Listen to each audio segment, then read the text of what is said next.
ambitious new initiative. That's the 100 billion Rand Transformation Fund. It's a bold plan that is aimed at injecting 20 billion Rand annually into black-owned businesses. Now, while the aim is to drive economic transformation, a crucial question looms. Will this fund truly empower or become just another chapter in South Africa's struggle with corruption? Experts have warned that without robust procurement reform and stringent professional oversight, this significant fund could be vulnerable to political interference and potential misconduct.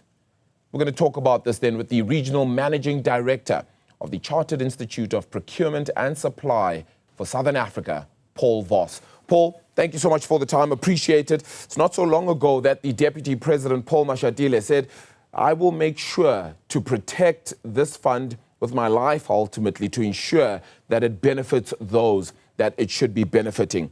Will this fund truly empower and become become another chapter in South Africa's long struggle with corruption? Good morning, Adebile. Thank you very much, and good morning to your viewers. Thanks for having me on your program.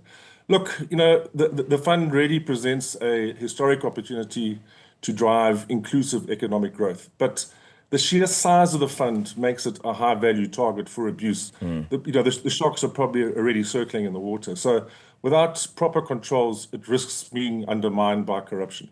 You know, our concern is that weak procurement systems could allow funds to be siphoned away from the genuine transformation goals. And we as CIPS, we support transformation, real transformation, where black-owned, black-managed, and black-led SMEs are empowered through a fair, competitive, and well-governed procurement process. So we must ensure that the fund doesn't just become another corruption scandal like PPE and state capture. So looking at the current procurement systems in the country, how strong are those?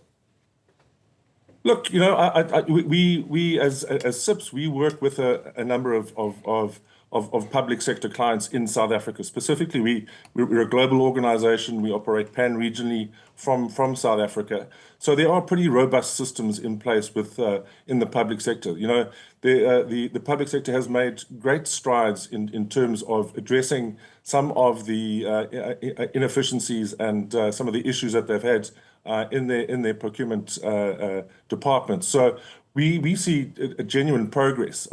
However, we have to be vigilant. You know, we have to ensure that we remain vigilant and that procurement processes remain transparent. So, if we look at these systems right now, are we going to be able to stop it? Do you feel stop the graft, stop the corruption? You know, it seems that right now we're putting a whole lot of focus and eyes on this to ensure that it isn't spent the wrong way. Is it just going to have to be about citizens then ultimately looking in and saying, what is happening to this money? Where is it being spent? And maybe an update ever so often? Look, I think there are specific guardrails that we can instill and ensure that we retain transparency. Firstly, you know, our procurement planning should be very detailed and should be mandatory with clear objectives and risk management embedded at the start. Secondly, you know, transparent digital procurement platforms must be used to track spend. It must be used to track supplier performance. And very importantly, any deviations or variations from contracts, which we know in our history is what's led to some of the issues that we're facing. Lastly, we obviously need to have independent procurement oversight bodies. So those need to be free of any political affiliation, and that'll help us ensure objectivity. All the processes and disbursements from the fund should be tied to professional procurement standards like those that we advocate as CIPS. Yeah, it feels as though, despite any concern, whoever oversees this will still be some sort of political appointee. The hope is that they're at least independent and qualified at the very least, right? Look, you'd think so, but you know what we need to do is there are various safeguards. You're always going to have you know, with a fund like this, political oversight. That's a given. So it's not something we can get away from. But what we need to ensure that there's you know, things like proper supply verification. We need to move beyond just pure BEE certification verification. We need to look at granular issues like vendor site visits and analysis of beneficiation ownership. So we need to understand who the ultimate beneficiaries are from these organizations and from these projects. We need to monitor delivery post-contract. So once contracts have been completed, to ensure that the actual work is being done by the awarded company and not subcontractors or fronting partners. So we need to really look at supplier development and capacity building initiatives to strengthen genuine Black-owned SMEs, to give them the opportunity. So we need to ensure that transformation can't be seen as a smokescreen for corruption. Yeah, and that means that even the companies that actually profit from this fund then need to be correctly vetted. You spoke about supply verification there, for example, as well. How do we ensure that the right companies are benefiting and not just ones that are committing smokescreens, as you said? So it comes around to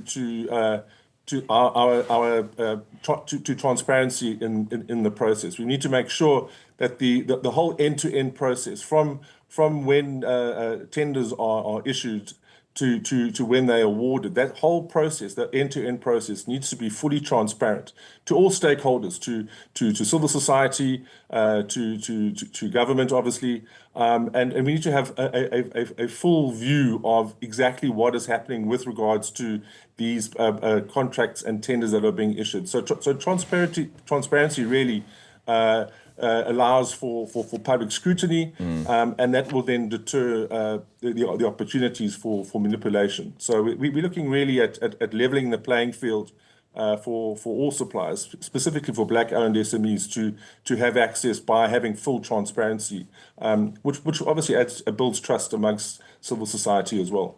Yeah, South Africa not the only ones, though, going through something like this, I would presume then, but it may be of a different kind. Are there any kind of, let's call it, global examples then that are in play right now that one can look at to think of ways in which we can protect this fund, which is aimed at truly helping those in need?